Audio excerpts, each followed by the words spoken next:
team, the Liverpool manager, coaching staff, substitutes, medical staff, they all sit this side. But right next to them here is the opposition team. Boo. Managers, coaching staff, bit of pantomime, nothing wrong with that. And the substitutes, they'll all sit so close together. So imagine when the likes of our good old friends, Man United, come to visit us. It can get a little bit heated in this area, to say the least. But that's what happens here, down here. Also, this part of the stadium that it's actually set in is the main stand. It's the oldest part of the whole stadium. If you just look above the advertisement sign behind you, those wooden seats you can see are the original seats from when that part was built in 1906. So they're very, very old, and if you sit there for 90 minutes, you know about it as well. Yeah. It's uncomfortable. Over your right shoulder, that's the darker seat you see with the armrests. That's the VIP area, or what we call the director's box. That's where Liverpool's club's officials and directors will sit to watch the game at Anfield. You have to be invited up there, you can't buy any tickets. So we've had a few famous people sitting up there. We've had the likes of Jay-Z and Beyonce, Samuel L. Jackson, Maradona, Daniel Craig, who plays James Bond. We've had Mike Myers, who played Shrek. They all sit up there regularly to enjoy the game, right on the halfway line, offering a fantastic view of the beach as well. A bit further along to the right, you'll see the red desks with the microphones. That's where the local press and media sit to report on the game. Our ex-player, John Aldridge, people, if you're local, might have heard him on a local radio station, given his unbiased commentary on the match, making a lot of noise from there as well. Up above your head is the television gantry. That's where the cameras will be hoisted up, and they'll film all the live televised matches from there. The commentators, they sit up there in that box too.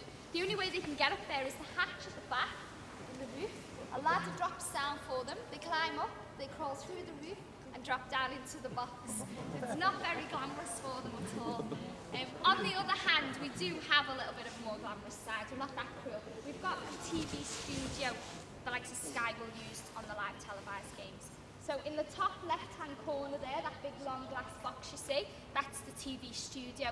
So you quite often find the likes of Jamie Redknapp up there giving his thoughts on the game. This stand that's facing us here is called the Centenary Stand. That was built in 1992 to celebrate 100 years since Liverpool was very first founded as a football club. And those executive boxes you can see running through the middle, they were added then as well. We have 30 boxes altogether. Other clubs who have bigger stadiums, they can fit between 100 and 200 boxes in. Chelsea have a box that goes for £1 million per season. So if you think about it, we have more space, a bigger stadium, we can fit more of them in and make more money as well. At the moment, those boxes go between £60,000 and £70,000 per season. So that's quite a fair bit of money, but they do get a lot for that. They get 19 games of football, they get 10 people in a box, a 5-course meal every game, and this, I think this is the icing on the cake, a free match day programme. just one very nice. Save themselves £3. Over to the left here is the Anfield Road end.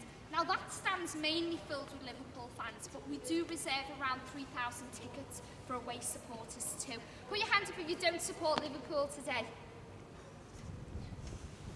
Come on, be brave.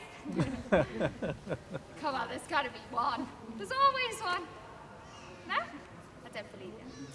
Anyone who doesn't support Liverpool, to watch their team play, the likes of Man United, Chelsea, Arsenal, Everton, they all sit from pillar 1 to that black netting. That black netting moves depending on how many tickets are sold. So if it was a full 3,000 allocation, that black netting would be underneath that Adidas sign by the middle pillar there.